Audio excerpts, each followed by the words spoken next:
Well, isn't this exciting stuff? Not just the lions this afternoon, but also this beautiful, beautiful leopard. And this is the same leopard I was talking about earlier. Her name is Tandy, and that means to love or to like in the local African language, Shangaan and Zulu. And she's got a tiny little cub somewhere, but it's very small, and we're not too sure where it's hidden away.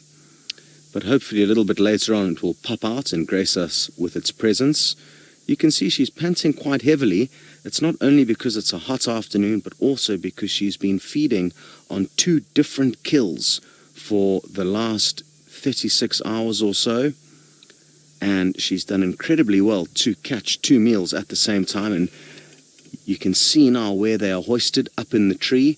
You can see 2 legs dangling down there. That's a small antelope called a duiker. It was fully grown though, but it's just a small sized antelope. And then to the left you can see a little bit more fur between those kind of the V and those branches over there. That was a baby waterbuck that she caught. So not easy to see. Maybe if you go down a bit, Sens, we might be able to see the waterbuck's hooves. There we go. There we can see one of the hooves of the waterbuck.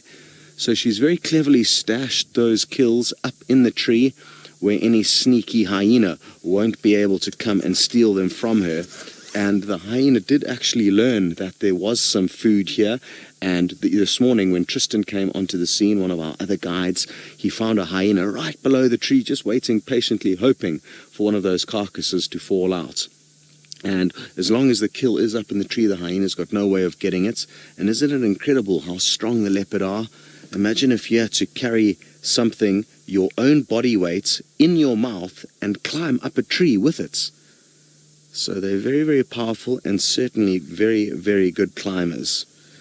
But now she's just enjoying relaxing in the shade of this small bush. It's definitely more comfortable on the ground than up in the tree.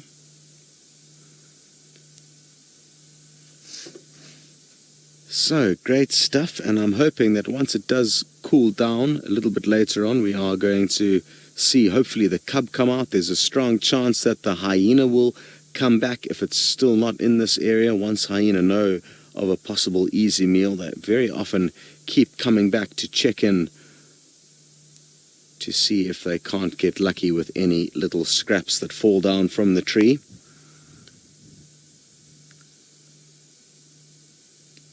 Good stuff. Well, it looks like we're going to have to put our patient pants on. I'm guessing she's not going to be active at any point soon, but hopefully I'm wrong. And that is one of my favorite things about being a safari guide. You just never know when the animals are going to get up and start doing things. And I'm told you guys were chatting with Noelle about how long she's been a safari guide. And I've been working in the bush now for 10 years, so it's my 10-year anniversary working in the bush, and I've been lucky not only to work in South Africa but also to spend a total of 3 years up in Kenya, not always in the Masai Mara, but all around different parts of Kenya.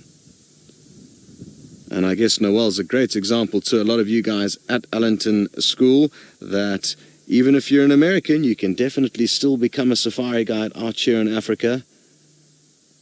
And I would love to hear in 15 or 20 years' time, when I'm walking around with a walking stick, that one of you guys are driving a Safari Live vehicle.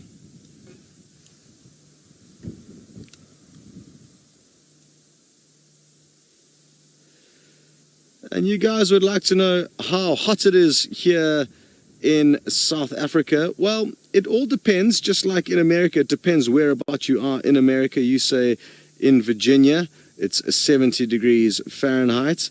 In the Sabi Sands, where we are here, it can be quite hot and sticky at this time of the year, and I'm guessing it's well into the 90 degrees Fahrenheit. I'm actually just being corrected. It's 86 degrees Fahrenheit exactly at the moment, so quite hot and also quite sticky and humid. Even when it gets quite warm up in the Mara, it's not that hot and sticky as it is down here. And it is important to remember that there are some very cold parts of Africa, and it is also our summer here. So it does vary depending on the time of the year and where exactly you are.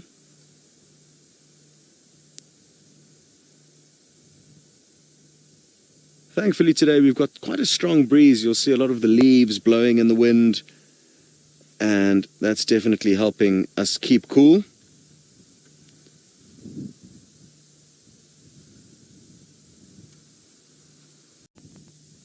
Well, I'm very happy that even though Taylor can't show you a leopard, she did get to show you some lion cubs. It seems like I don't think we're going to have too much luck for the kids at Allenton with the little leopard cub, but you'll have to keep tuning into Safari Live because we do have lots of sightings of that little cub, and it is so cute that I promise you it is worth your while trying to get a look at it. Like I said a little bit earlier, though, it's still quite warm though, and they have both been feeding a lot over the last 36 hours or so. So they've had plenty of food, and I think they're going to just rest and relax until it cools off a little bit more.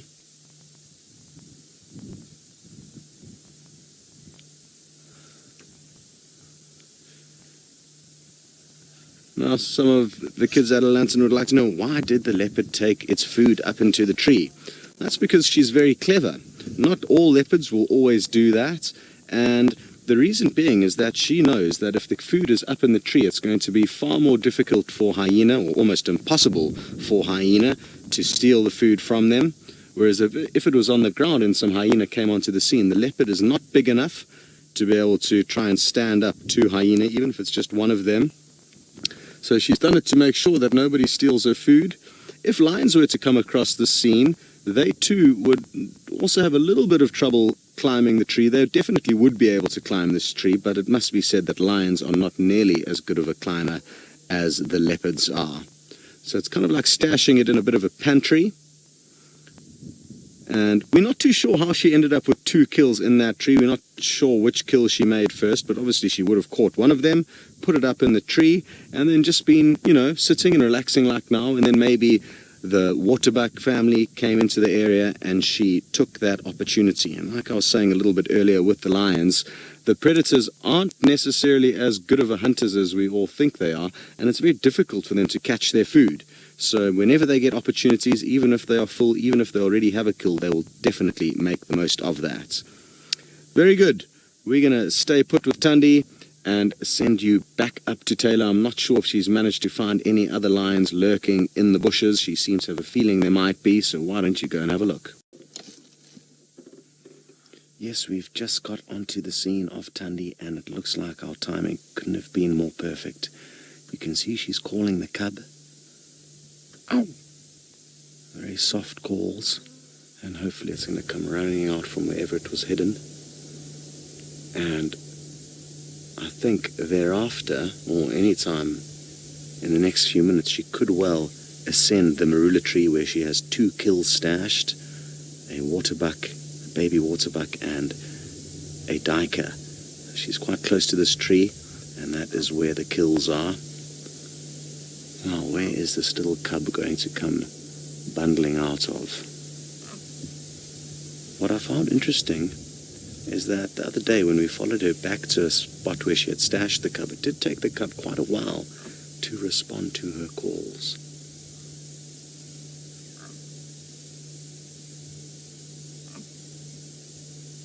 So don't be alarmed that the cub isn't coming out just yet, because sometimes it takes the cub a little bit of time. Who knows, maybe it's just sleeping and a little bit lazy, not obeying mom's calls, or maybe it's quite far away and just slowly and cautiously making its way here.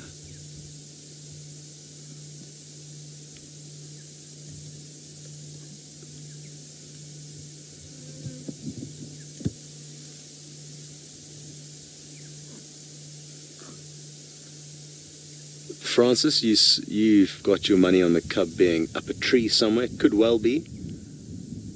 When Tandy left this area this morning to go and seek out some lions that she had a feeling were in the area, when Tristan got back, there was no longer any sign of the little cub, so who knows where it is hiding.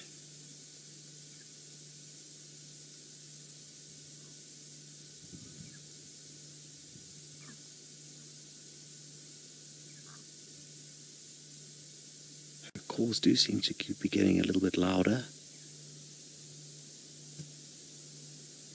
Where could your little cub be? Now it is also quite windy, so depending on where the cub is, if it is far away, possibly the wind is blowing her calls in the wrong direction, or also just getting muffled with all the ambient noise from the leaves and grasses rustling in the wind.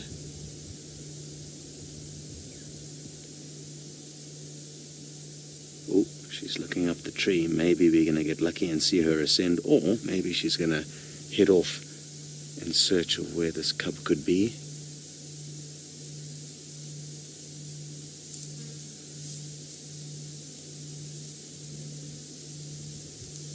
I'm not sure if she's trying to cover the scent that she just smelt. She may have been feeding on the carcass there before and now wanting to cover that scent. Dancers with Dirt, you'd like to know if the cub would miss the mom's calls if it was sleeping. It's a good question. I mean, I guess it depends, and you'll probably find that just like us as humans, some leopards are deeper sleeper than others. But I think that is a possibility. I'm guessing, though, that most wild animals do always kind of sleep with one eye open, and it would kind of be programmed and tuned into mom's calls so that even if it was sleeping, it would probably wake up if it did hear them.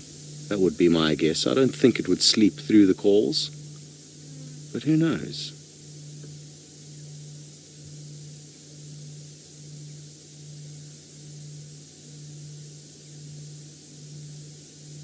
What's going on, Tandy? So it looked like she was actually just scraping that dirt away to go to the toilet, interestingly, because it looked like she had a piddle right where she was scraping away that earth.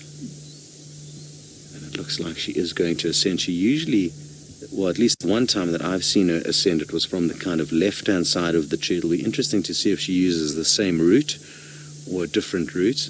That's why I've kind of positioned ourselves where we are. If she goes up, I'm hoping either the left or the right is her probable route up, because there is a big fork that would prevent her going up on this side or on the opposite side of the tree to us.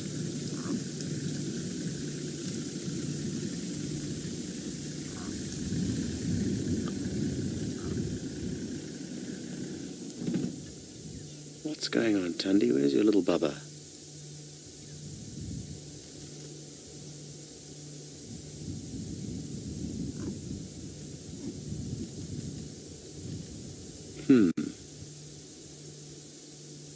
Interesting. So it looks like she's going to continue to try and seek out this little cub. You would kind of think that you would know where it was, but I mean, on one occasion not so long ago, the cub moved off quite a big distance away from where Mom was, and for no apparent reason, Mom just kind of went to sleep at the base of the tree, and the cub went off maybe 40 or 50 meters was the last visual we had of it. So, who knows, maybe this young little rebellious cub has decided to go on a little bit of a walkabout again. Just going to stay put where we are for now rather than repositioning. Margaret, you'd like to know how long will she call before giving up? I don't think she will actually give up. And like I said a little bit earlier, I'm not sure if you were watching then, we did have a scenario a couple of years ago where this leopard's mother actually lost one of her cubs to hyena. And the next day she went into that same area knowing full well what happened. I mean, she was there when it happened. She was on the move with the cub and this hyena came in and scoffed it. And even though she kind of knew that, she kept going back into that area trying to seek out her cub. So they can spend a lot of time searching for them if that is the case. And I think right now she is going to want to try and get to the bottom of where this cub could be.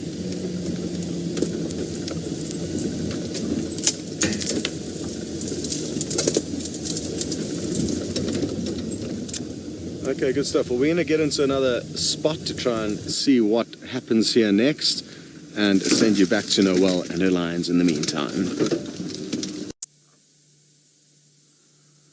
Well, interestingly, I just asked Aubrey, who's been with Thandi close on the whole afternoon, one of the other guides, and he says that she has been calling for about 25 minutes or so with no joy.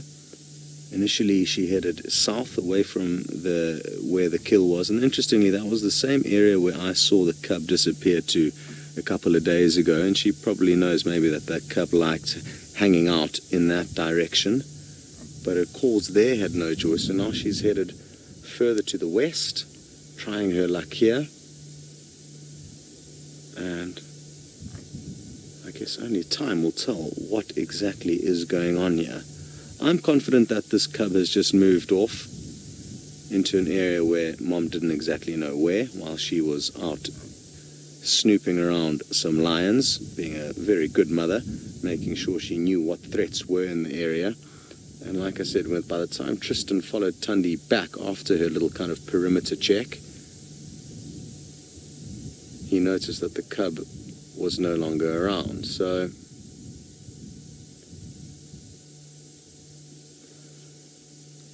hard to be certain what has happened. I know when Tristan did leave Thandi and the cub, as Thandi did go on her kind of perimeter search, that there was still a hyena in the area. So had the cub have fallen out the tree or made a wrong move, there is a chance that a hyena may have scoffed it, but I'm hoping that's not the case.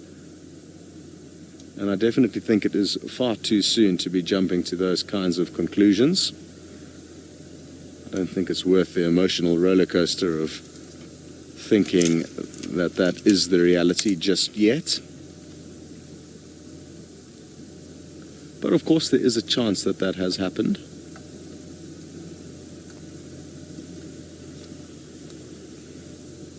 I think we should get some nice views of her again shortly. Just move a few more meters and she should pop out.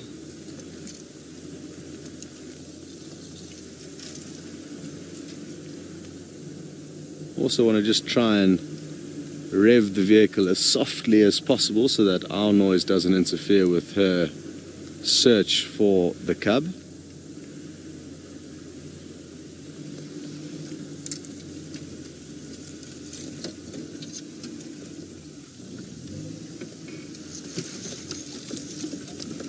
Now the cloud that I was talking about earlier, that I was hoping the sun was going to drop down below, seems to be growing out to the west, but the sun will get below it at some point. There you can see, beautiful. Okay, where has she gone? Okay, here she is. She's just taking a breather here, lying down under a small tree. She's looking up into this tree. She just looked up into it. So, is the cub stuck up there? Now the cub, even though it can climb, it is still learning how to climb. So going up often is easy, but coming down can be a little bit more tricky for it. So that's also something to factor into the equation. If the cub is stuck up a tree, especially now that the wind is blowing, it may be just taking its time coming down.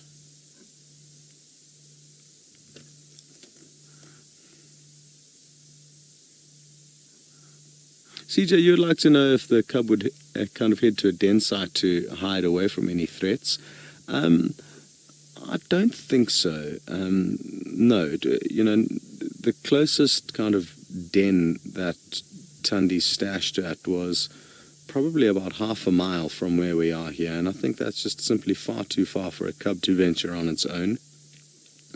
And at this age, ordinarily what does happen in and around kills is that the cubs will just find a hiding place that kind of either is the only option they have when a threat arrives, or just an area where they have learnt to enjoy, having spent a little bit of time in and around this kill now. The cub has definitely had lots of time around this area, this general area, to explore and get familiar with over the last 36 hours or so.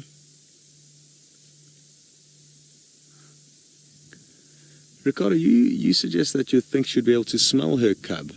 If this was a new area that the kind of leopard had just moved into and left the cub and then come back, yes, definitely. But the fact that they've already spent quite a lot of time in this area means there'll be multiple scent trails of the cub backwards and forwards, and that will be confusing for her. So I think that is probably the reason why she's not able to track it down via scent.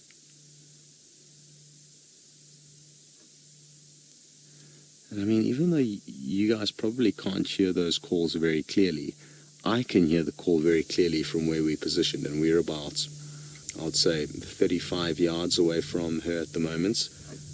And their hearing is so much better than ours. So that cub, in theory, should be able to hear, I'm guessing, these calls from at least 100 yards away.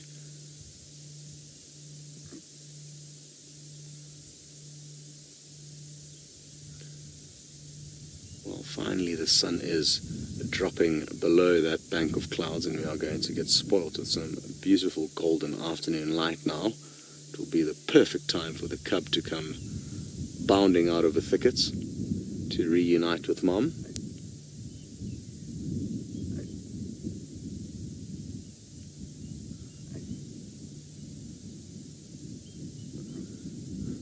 Joy, you suggest that the cub will probably be hungry by now. Yes, I guess it would be. It's been well fed though over the last few days. I don't think any of us have seen it actually chewing on any of the carcasses here just yet. It's not to say that it hasn't though, but it definitely would have been getting a lot of mom's nutritious milk.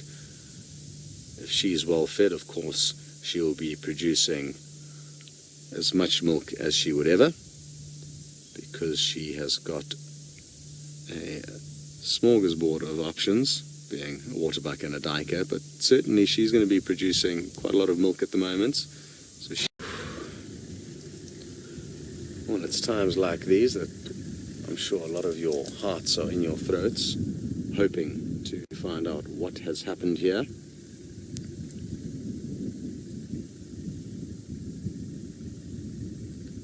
And you'll be glad to know that both Noel and myself intend on extending this evening's safari.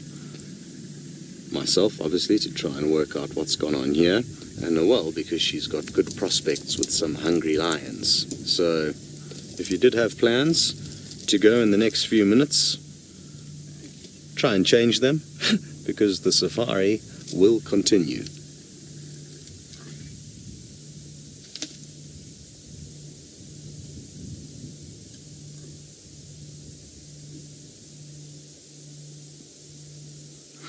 Quite interesting to see how composed she is. You know, she definitely doesn't look panicked at the moment. She's just kind of going through the motions as she tries to work out where her cub could be. I just want to reposition a little bit because I think Aubrey's also trying to get his guests into a good spot. He's got some photographers on board, and I think where we were positioned, we were not allowing him to get to exactly where he wanted. So, while we get into a new position, we are going to send you back to Noel and those lions, and I'm sure she'll give you an update on the prospects for what could happen a little bit later on with them. She certainly is still looking for a cub, and sadly her head is pricked up, not because she's seen the cub, but because she's seen something else.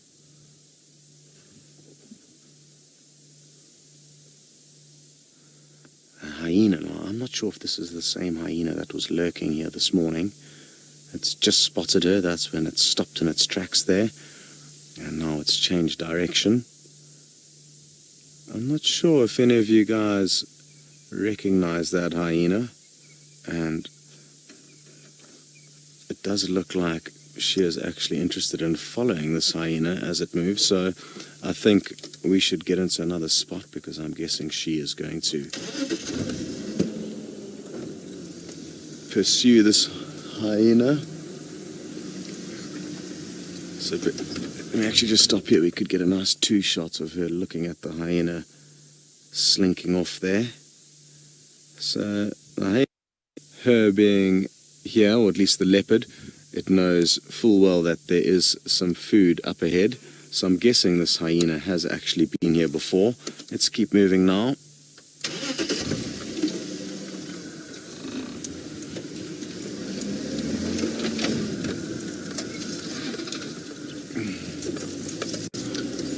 First lady, you'd like to know if the drone could help find the cub?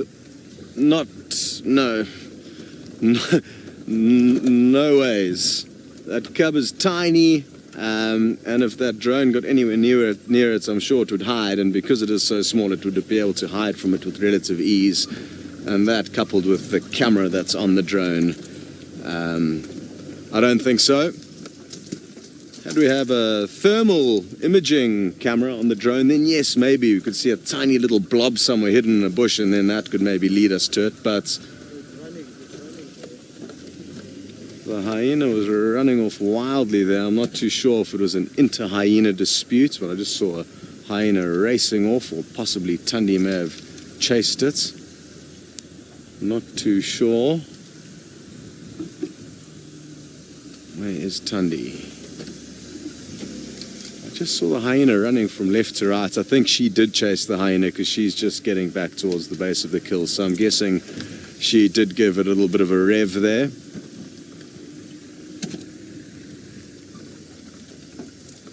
Megan, you'd like to know if a hyena would kind of respond to the contact calls of a leopard to try and find the cub?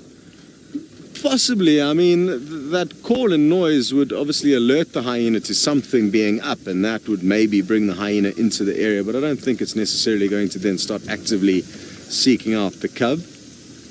Hard to be certain though. Looks like, oh, she's just gone up the tree. So we missed that, and interestingly she did take the same route that I saw her take up. She obviously likes approaching from that other side. I'm just going to keep moving and get into another good spot, because I'm guessing she's going to go further up the tree. I also want to make some space for Aubrey and his guests, the photographers. I'm sure we'll love that spot that we've just given them. And here we've got ourselves equally into another good spot. Here she comes straight towards us.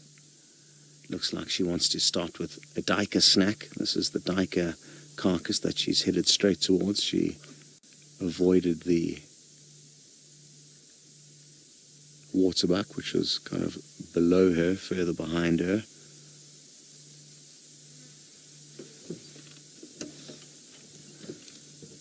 Okay. And now she's got comfortable, so let's reposition again.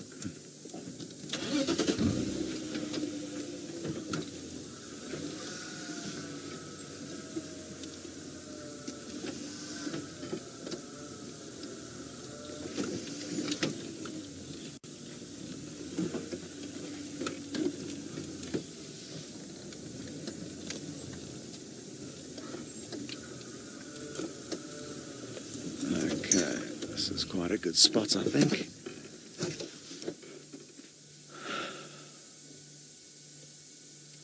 Where is your little baby, Tandy? What is going on?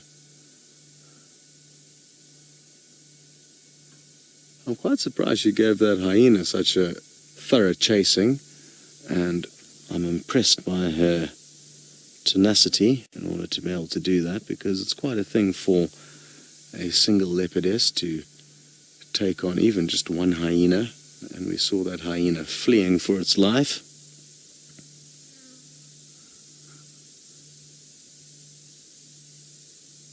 Ordinarily, if there wasn't a cub around, I doubt she would have done that. She knows full well that her kills are safe up in the tree, but I think it is the fact that her cub is missing that she kind of took out her frustrations on that hyena, and also just made sure it wasn't anywhere near where I guess she thinks this cub could pop out.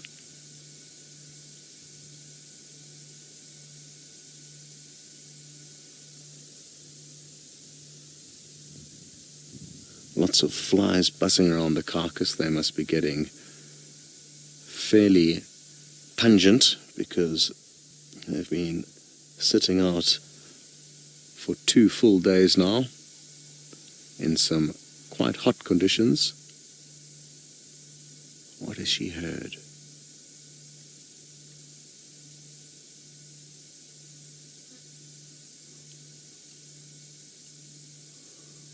Stevie, you suggesting that you can never get too attached to wild animals because you simply never know what nature is going to do.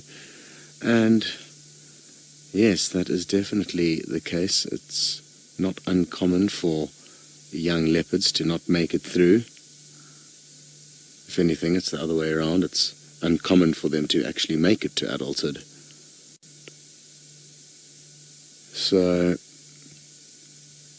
I guess the tricky thing is, Stevie, how do you not become attached to these characters that we do spend so much time with, especially the cute, fluffy little ones? I've certainly been loving spending time with leopard cubs again. It's been many a moon since I've been lucky enough to spend so much time with a young little leopard. And I certainly do hope that it's okay. I'm feeling confident that it is. I'm not too worried just yet. If we came here tomorrow morning and there was no sign of a cub, then I would begin to worry. But even then, we can't just assume... Oh, nice big jump. I think she prefers this branch that she's on here. I've seen her spending most of her time lounging on that one.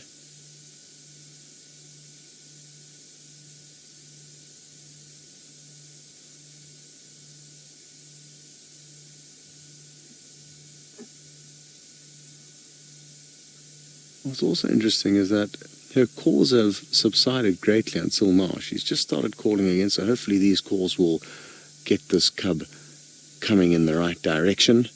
And while we wait for that hopefully joyous occasion to unfold, we're going to send you back to Noel and the lions for a quick update.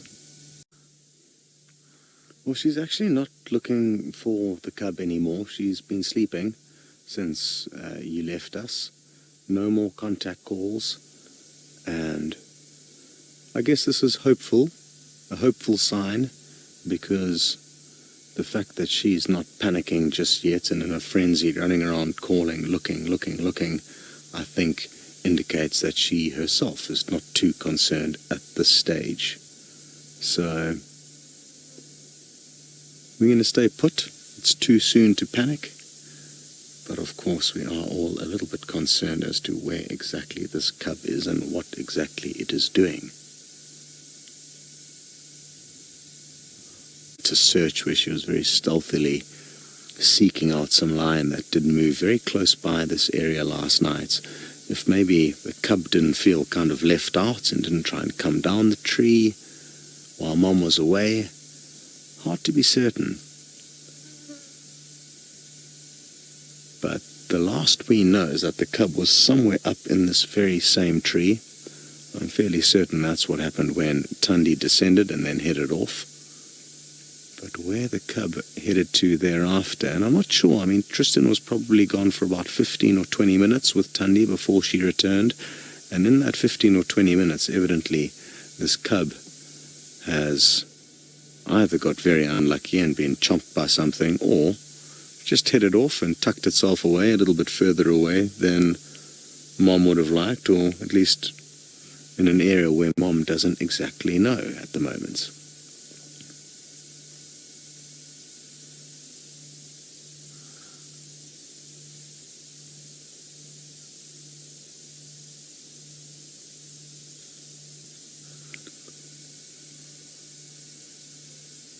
Jenny, you would like to know if this is Tandy's first cub. It certainly is not. She's an 11-year-old female, and I'm actually not too sure exactly how many cubs she's had, but one of her most recent litters was of a young male that made it to adulthood. He's called Tamba, and I'm guessing she has had a few more successful litters that were actually raised. She would have had multiple cubs that have not made it, and that's the case with most leopards. There's very few leopards that actually raise more cubs than they lose. It's 90% of the time the other way around. They lose more cubs than they raise. And it's important to remember, Jenny, that if she has in fact lost this cub now, she could come into season as soon as a week or two from now. And 3 months after coming into season and mating, she'll give birth to another litter. So in theory, I mean, a leopardess could give birth to 3 different litters in a year and lose all of them.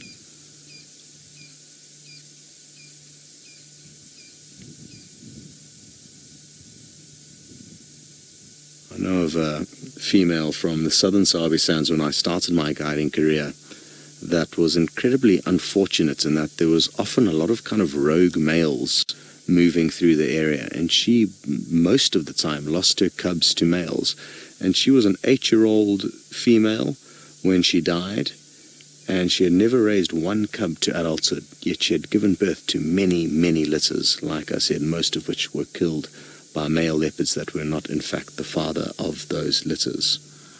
She sadly got sliced open by a warthog when she was obviously trying to catch it. She really injured her paw very badly, and that led to her demise. I think so much relies on actual luck as opposed to good parenting with regards to leopards. You know, if we take this morning, for example, some lions moved very, very close past this area, but they didn't in fact find it. Had they found it, it would have been a very, very different scenario. I'm almost certain their kills would have been stolen, and who knows what would have happened to that cubs had those lions have stumbled onto the scene, yet they didn't. And I think very often some leopards either just get lucky with situations like that, and others get unlucky. For now, though, I'm banking on her relaxed nature or kind of mood at the moment. Thank you very much to James Richards, who's confirmed that this is her 5th cub that could be raised to adulthood, but she has raised another 4 different litters. How many from each litter, I'm not too sure.